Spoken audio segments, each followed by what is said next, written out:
Hidup beriman selalu mengingatkan kita untuk berjalan bersama dengan Tuhan. Kasih Allah di dalam Kristus yang membuat kita menjadi orang-orang yang menang dan diselamatkan.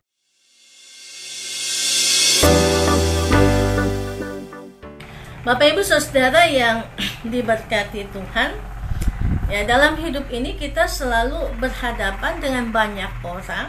Kita juga berhadapan dengan banyak persoalan.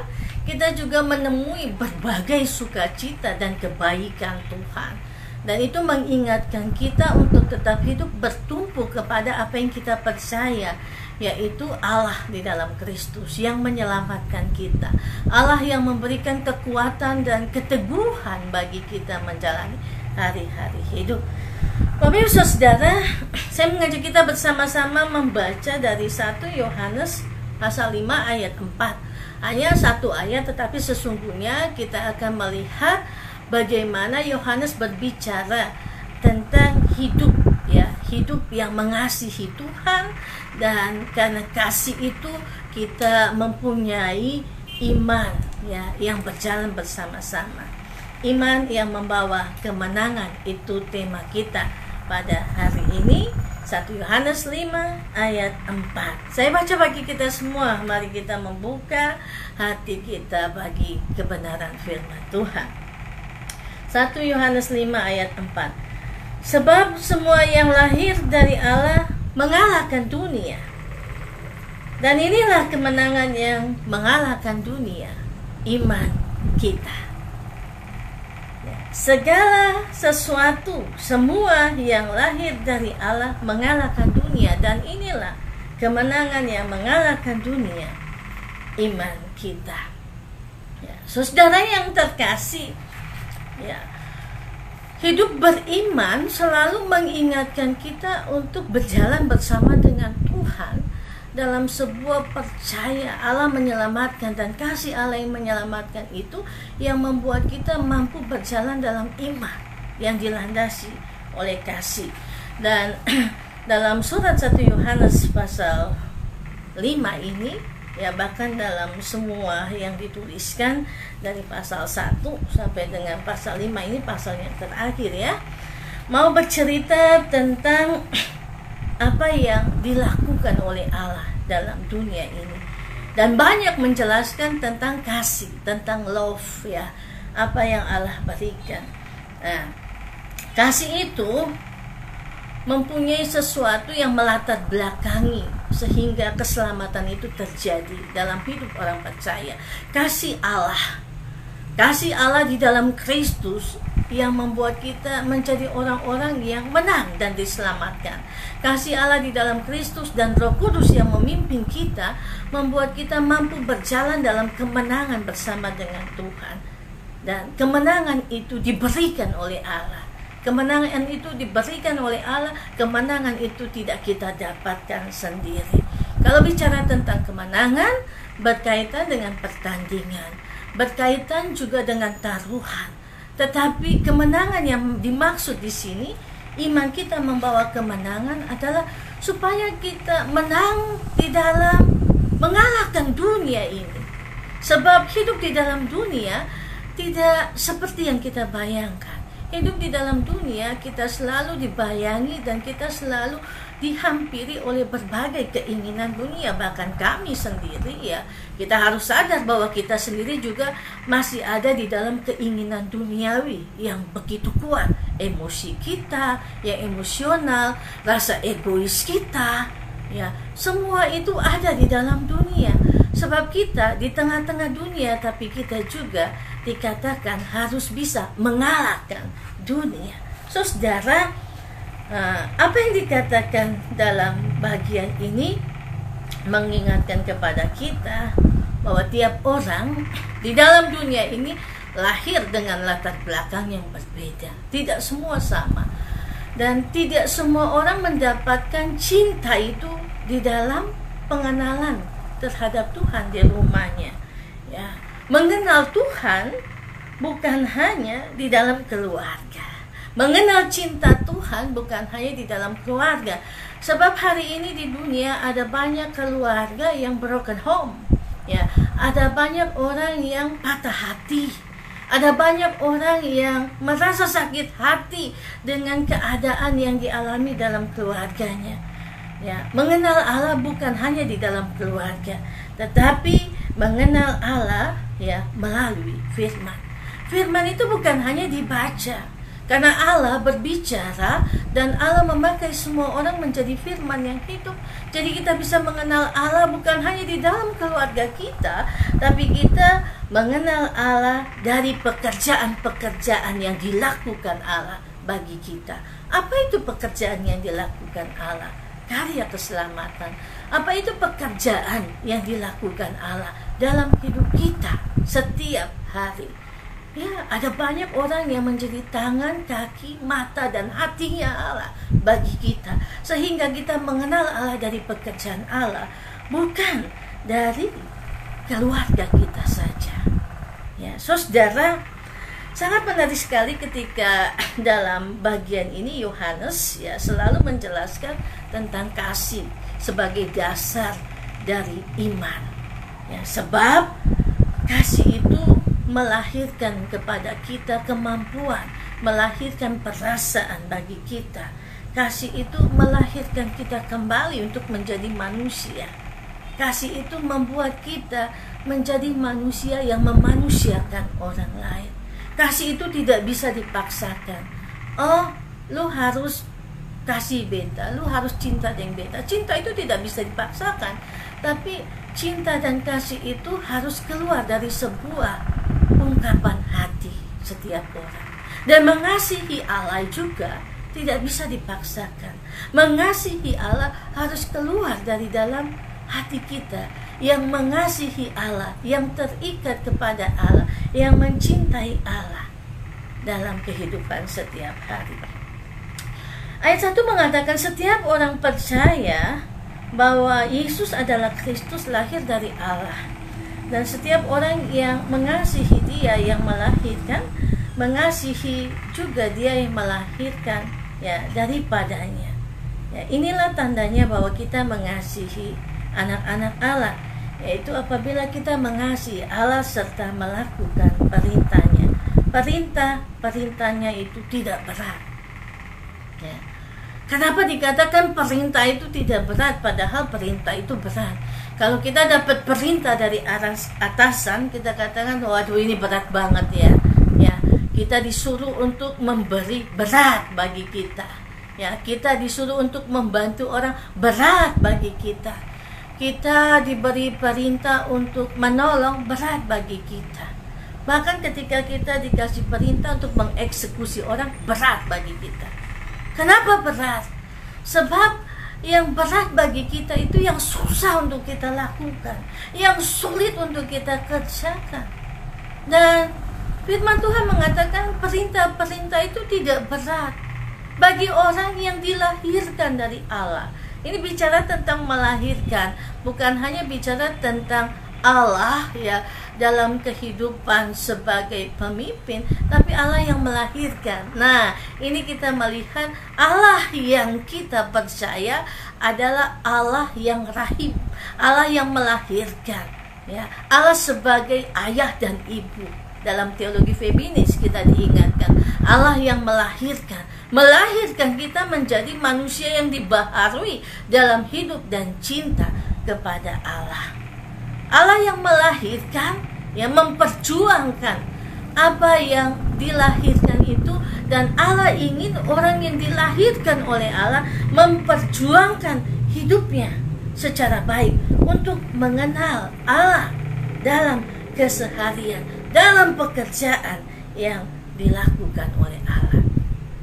Allah yang melahirkan kita adalah Allah dalam sebuah pembaharuan, Allah Roh Kudus, Allah yang memberikan penghiburan, Allah yang memberikan kekuatan, Allah yang membaharui kehidupan kami, dan Allah di dalam Roh Kudus yang mampu mendampingi kita untuk bekerja dalam kehidupan kita setiap hari dan melakukan pekerjaan Allah serta juga menikmati pekerjaan Allah. Iman kita membawa kemenangan. Nah, bicara tentang kasih, ya, bukan hanya untuk menjadi satu image bagi kita. Wah, ini orangnya baik sekali loh. Wah, dia baik banget loh. Dia orangnya mengasihi, dia orangnya suka menolong. Jadi kadang-kadang kita melakukan perbuatan kasih untuk dapat image. Wah, dia orangnya baik banget. Pokoknya kalau datang kepada dia tidak ditolong, ya. Kalau datang kepada Desi itu dia selalu bisa bantu, ya. Kalau datang kepada Ari itu dia selalu bantu. Sehingga image kita itu di depan bagus sekali. Orang bilang, oh dia orang baik, dia orang baik. Karena kadang-kadang image itu menjadi gambaran diri kita. Orang bilang, oh dia tidak baik, dia jahat, dia orang yang tidak takut Tuhan, dia orang yang ceroboh. Kita selalu memberikan image bagi orang lain. Nah, kasih itu bukan untuk dapat image yang baik. Melakukan pekerjaan dan pelayanan kasih bukan untuk dapat nama baik. Bukan untuk dapat nama baik. Nah, ini menjadi motivasi bagi kita bahwa cinta itu menjadi motivasi yang hidup bagi kita. Orang bisa hidup karena cinta, dan orang menjalani hidup karena cinta. Cinta itu membebaskan kita dari ketakutan, dari seluruh persoalan yang kita hadapi. Kita takut ditinggalkan, tapi kita tahu bahwa orang yang hidup bersama dengan kita mengasihi kita. Tapi kita takut ditinggalkan. Cinta itu mengalahkan ketakutan. Cinta itu memberi motivasi. Cinta itu membebaskan kita dari ketakutan. Karena cinta Tuhan membebaskan kita dari ketakutan.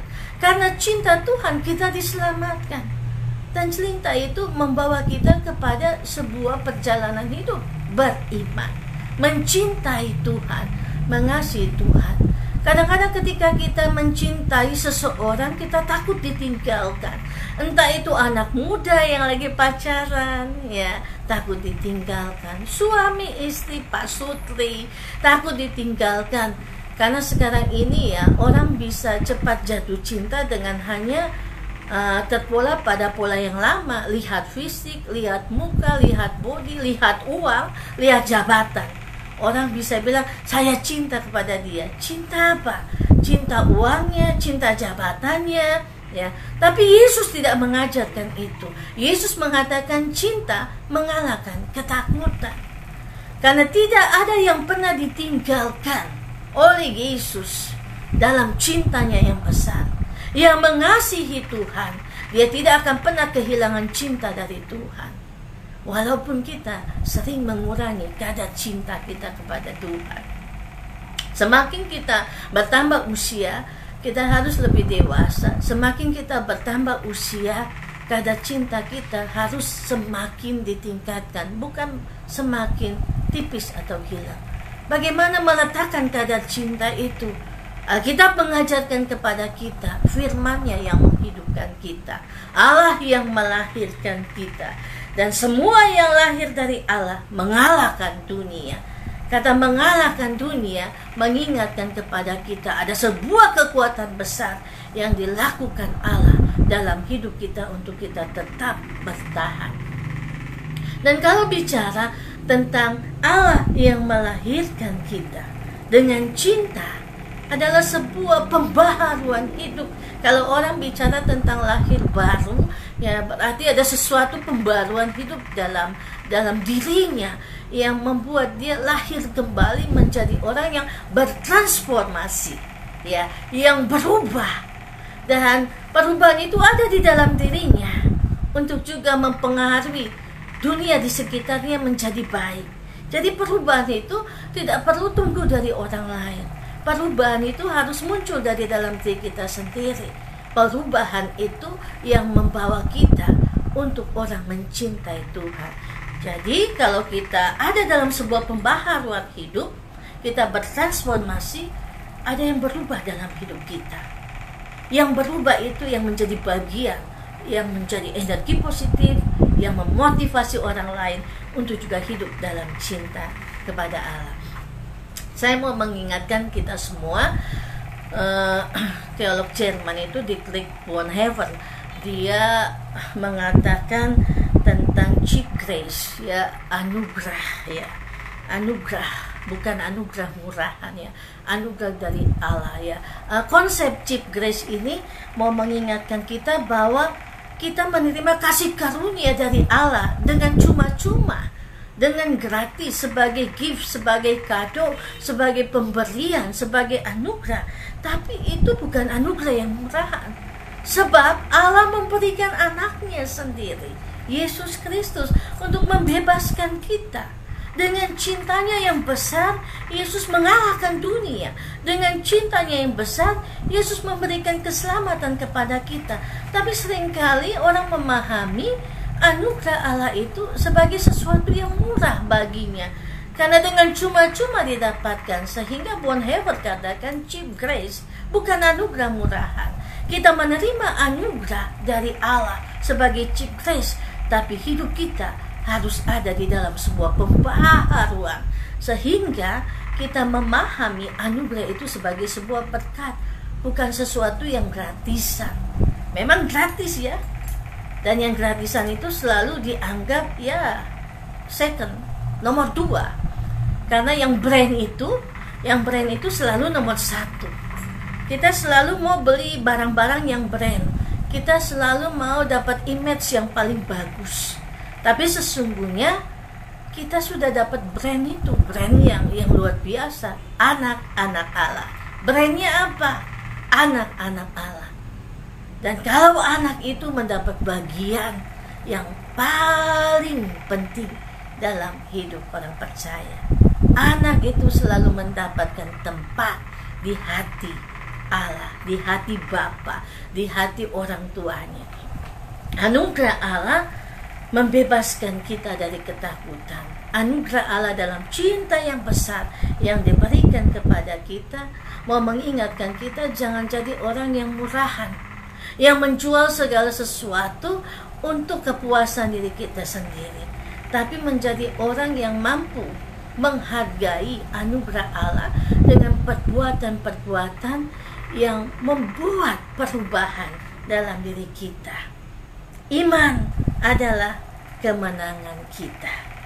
Iman adalah bagian yang memenangkan kita. Iman membawa kita kepada kemenangan, mengalahkan dunia. Iman kita mengalahkan dunia menurut beberapa bagian firman yang kita baca. Tetapi iman kita itu membawa kemenangan kalau kita meletakkan iman itu di dalam dasar cinta. Ya, karena cinta itu mendahului iman. Cinta itu berjalan bersama-sama dengan iman. Cinta Allah di dalam Kristus membuat kita hidup beriman hari ini. Cinta Allah yang diberikan melalui Kristus dalam keselamatan dan kemenangan bagi orang percaya membuat kita hidup beriman, percaya kepada Allah. Cinta kita kepada Allah mengalahkan dunia. Bukan cinta kita kepada dunia mengalahkan cinta Allah. Cinta kita kepada Allah mengalahkan dunia. Ya, karena iman tanpa kasih bukan iman.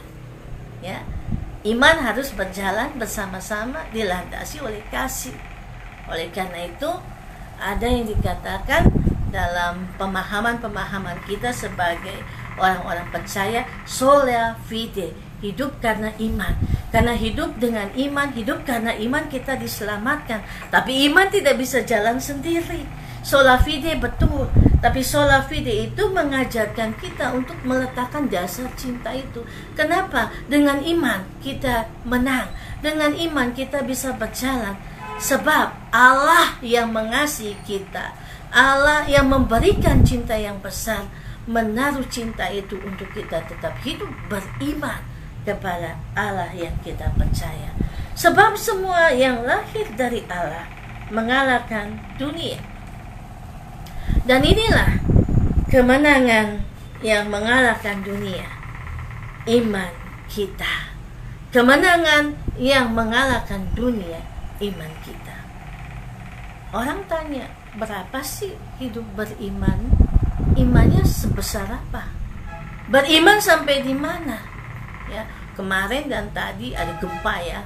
Kemarin juga saya rasa agak malam itu ini goyang-goyang. Lalu semua status gempa ya. Tadi juga agak goyang siang. Teman saya di Jakarta bilang gempa ya. Dan ada beberapa daerah di Amarasi, jemaat-jemaat Gemit, saudara kita yang 8 rumahnya kena gempa dan yang hancur ya. Dan apakah kita mau katakan, wah, kalau gempa itu kita orang beriman itu kita hanya berdoa? Tidaklah. Kita sudah baca, kita sudah dengar, kita sudah lihat pengumuman, kita sudah dibekali dengan BMKG semua, lalu dengan keterampilan kalau gempa seperti apa.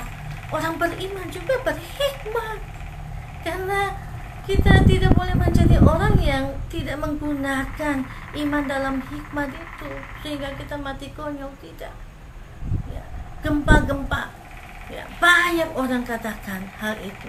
Beriman itu membuat kita juga berjalan dalam cinta kepada Allah, punya keyakinan, punya kepercayaan yang besar terhadap Allah yang mengasihi kita. Dan untuk percaya itu tidak sembarangan. Tidak semua orang bisa percaya kepada siapa saja. Untuk percaya itu kita harus bisa mengenal siapa orang yang kita percaya secara baik. Kita harus mengenal orang yang kita percaya yang bisa memberikan kepada kita ya motivasi, yang bisa memberikan kepada kita jaminan ya. Jaminan itu membuat kita percaya. Oh, beli ini barang, jaminannya apa? Ini loh garansinya. Oh, kita percaya. Garansi berapa tahun? 1 tahun. Oke, tapi harus bawa ini surat garansi. Percaya, kita beli karena ada garansinya. Garansi kita adalah Allah yang mengasihi kita. Kenapa percaya kepada Allah? Karena Allah mengasihi kita. Kenapa percaya kepada Allah? Karena Allah menyelamatkan kita. Dan Allah menyelamatkan kita, Allah menciptakan kita sebagai orang-orang yang diperbaharui untuk mengalahkan dunia. Sehingga jangan menjadi orang yang hanya mementingkan diri sendiri.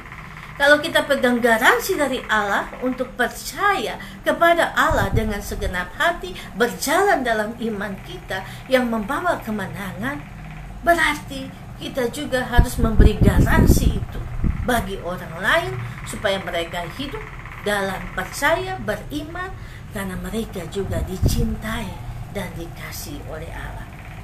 Terus saudara, tadi saya baca di satu jurnal di Guinness of Book Records ya, tentang pendaki gunung di Afrika ya. Saya baca gunung Kilimanjaro itu di Afrika ya, cukup didaki dan sangat-sangat tinggi. Jadi ada seorang pendaki gunung yang terkenal namanya Warren McDonald. Warren McDonald ini dia mengalami kecelakaan ketika dia mendaki gunung, kakinya tertimpa batu gunung. Dan batu gunung itu beratnya sekitar 2 ton. Bayangkan 2 ton nih, timpa kakinya dua-dua. Ya, kalau beras 1 karung saja timpa kaki kita sakitnya minta ampun. 2 ton batu gunung itu menimpa kakinya. Akhirnya dia harus diamputasi. Kakinya dua-dua diamputasi. Dan dia masih punya sebuah survive dalam dirinya, berjuang. Saya harus bisa kembali lagi berjalan. Karena itu dia memakai kaki palsu dua-dua. Dia belajar menggunakan kaki palsu secara baik. Dan dia punya satu keinginan. Saya ingin tetap mendaki gunung dengan kedua kaki saya. Dia berlatih dengan kaki palsunya untuk bisa mendaki gunung. Nah, semangatnya untuk mendaki gunung itu terus membuat dia berlatih berjalan dengan kaki palsu. Saudara, kalau jalan dengan kaki palsu itu ya perlu perjuangan karena kadang lecet. Ya, banyak teman-teman kita yang disabilitas karena kakinya harus diamputasi, harus memakai kaki palsu, itu juga perjuangannya luar biasa. Dan Warren McDonald ini menjadi motivasi bagi semua teman-teman disabilitas untuk mereka berjuang dan meraih impian mereka dengan iman kepada Allah. Dia tetap survive dalam hidupnya, dan dia melakukan sebuah perjuangan sampai akhirnya dia bisa mendaki gunung dengan menggunakan kaki palsu itu di Afrika, Gunung Kilimanjaro. Dan kalau Bapak Ibu baca, dia menjadi orang pertama yang menggunakan kaki palsu mendaki Gunung Kilimanjaro di Afrika. Warren McDonald masuk di dalam Guinness Book of Record di dunia. Karena apa? Semangatnya, motivasi hidupnya, bahwa dia percaya tidak ada yang mustahil ketika dia melakukannya bersama dengan Tuhan. Dia menggantungkan seluruh kehidupannya kepada Tuhan. Dia katakan tidak ada yang mustahil bagi Tuhan. Orang lumpuh bisa berjalan, kakiku tidak lumpuh, kakiku hilang sebagian. Tuhan memberikan kaki yang baru kepadaku. Dalam sebuah pembaharuan dan pemulihan hidupnya, ada satu transformasi di dalam dirinya untuk dia bisa, dan dia berubah. Dia melakukan perubahan, dia melepaskan image dari orang lain bahwa orang yang kakinya palsu, orang yang kakinya diamputasi tidak bisa buat apa-apa. Tapi dia menghilangkan image itu dengan satu keyakinan iman yang membawa kemenangan, bahwa dia akan bisa mendaki gunung bersama dengan Tuhan. Dia berjuang, dia belajar, dia termotivasi, dan dia membuat banyak orang termotivasi. Habis itu kita lihat lagi ya, naik Fuji dan banyak orang-orang yang disabilitas yang melakukan karya yang luar biasa. Transformasi dimulai dalam diri Warren McDonald, dan juga itu menjadi sebuah energi positif bagi semua orang. Kalau dia yang kehilangan kakinya mampu berjalan dalam iman karena cinta kepada Allah dan Allah yang mengasihinya, bagaimana dengan kita dalam hidup beriman? Kita harus mampu mengalahkan dunia, dan iman kita membawa kemenangan bagi kita. Iman kita membuat kita mengalahkan dunia, sehingga orang yang percaya kepada Allah, percaya kepada Kristus, menerima cinta dari Allah, adalah orang-orang yang mampu menebarkan cinta itu untuk mengalahkan dunia dengan segala keadaan yang membatasi orang untuk terus mencintai Tuhan. Saudara yang diberkati Tuhan, kalau cinta mendahului iman, berarti kita juga harus terus merasa menumbuhkan dan jatuh cinta setiap hari dengan Tuhan. Ya, anak-anak muda nih, bagaimana rasanya kalau jatuh cinta? Mau ketemu tiap hari ya. Saya pernah muda, saya pernah pacaran, saya pernah jatuh cinta. Dan kalau jatuh cinta itu kepengen ketemu terus ya. Udah ketemu, besok lagi, kapan ya besok ya ketemu lagi. Gitu loh jatuh cinta. Dan jatuh cinta kepada Tuhan itu kita kepingin terus ketemu Tuhan. Kita mau berdoa, kita mau baca firman. Kapan ya kita kembali ada ibadat sama-sama? Kapan ya kita bertemu dalam persekutuan? Kapan ya kita jalan bareng dalam sebuah komunitas bersama melayani? Jadi rasa cinta kepada Tuhan membuat kita mau terus ketemu dengan Tuhan. Dan cinta itu yang membuat kita bisa berjalan dalam iman. Karena kita mencintai Tuhan, kita mengasihi Tuhan, kita berjalan dalam iman. Berjalan dalam iman. Nah, dalam hidup kita hari ini juga, kita harus belajar untuk mencintai. Mencintai Tuhan melalui orang-orang yang Tuhan hadirkan di hidup kita. Sehingga mereka juga mencintai Tuhan. Bukan karena untuk mendapatkan nama baik, tidak. Tapi supaya semua orang bisa mengalahkan dunia ini dengan cinta yang besar. Ya, Mother Teresa katakan melakukan hal kecil dengan cinta yang besar. Dan melakukan hal kecil dengan cinta yang besar bisa dilakukan oleh semua orang, dari anak-anak sampai orang lanjut usia. Bukan hanya orang yang punya uang, bukan hanya orang yang punya jabatan. Melakukan cinta yang besar dari hal-hal yang kecil, ya, dengan cinta yang besar bisa dilakukan oleh siapapun. Ya, say thank you. Kita melakukan cinta yang besar. Kita mengatakan thank you, terima kasih sudah menolong saya. Kita katakan sorry, I'm sorry, saya minta maaf. Itu juga dengan cinta yang besar. Dan etika-etika hidup ini kita bawa dalam keseharian kita untuk menghadirkan cinta Allah. Dan dalam kehidupan orang Kristen, dalam kehidupan orang percaya, etika Kristen mengajarkan kita meletakkan cinta yang besar di dalam melayani, ya. Dan etika Kristen itu juga yang menuntun kita untuk tahu menghadapi segala sesuatu dalam sebuah penghargaan yang besar. Manusia menjadi manusia, melihat manusia sebagai manusia, dan memanusiakan orang lain. Itulah cinta yang besar yang diberikan Allah kepada kita semua. Semoga malam hari ini menjadi bagian berkat bagi kita semua, untuk kita hidup dengan iman yang dilandasi oleh cinta yang besar kepada Allah. Kita berjalan dengan iman kita mengalahkan dunia, dan iman kita membawa kemenangan. Karena dengan cinta yang diberikan Allah, kita bertumbuh dalam iman. Dengan iman seadanya, kita berjalan bersama dengan tumpuan harapan kepada Allah, dan terus memperjuangkan apa yang menjadi bagian kita untuk diselesaikan bersama dengan Tuhan. Lakukanlah semuanya dengan iman. Lakukanlah semuanya karena cinta. Ya, semuanya karena cinta, dan cinta itu yang membawa kita dalam sebuah kemenangan iman. Cinta Allah kepada dunia diberikan Allah melalui Kristus. Cinta Allah yang besar itu membuat kita menjadi orang yang mampu menghadirkan kasih Allah di tengah-tengah dunia yang penuh dengan berbagai tantangan ini. Tuhan memberkati kita semua.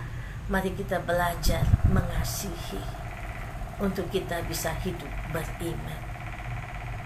Jatuh cinta terus setiap hari dengan Tuhan. Jatuh cinta terus setiap hari dengan suami, dengan istri, ya, dengan anak-anak. Jatuh cinta terus dengan Tuhan untuk bisa melayani. Karena kalau kita tidak jatuh cinta terus dengan Tuhan, ya, apapun yang kita lakukan tidak didasarkan oleh cinta, maka pelayanan kita tidak akan memberkati kita dan orang lain. Ya, kita hanya mengeluh, kita hanya menuntut, kita hanya mau supaya orang lain memuji, dan kita paling hebat di antara semua. Jatuh cintalah terus dengan Tuhan, supaya kita diperbaharui hidup dengan beriman dan mendapatkan kemenangan itu. Jangan pernah merasa hebat ketika bisa mengalahkan orang lain dengan kemampuan, kepintaran, dan intelektual kita. Jangan pernah merasa hebat dengan kekuasaan, dengan jabatan, dengan segala kemampuan kita. Tapi belajarlah rendah hati, karena yang membuat kita hebat adalah ketika cinta Tuhan itu dianugerahkan bagi kita. Yang membuat kita hebat ketika kita berhasil melihat orang untuk mereka belajar mencintai Tuhan.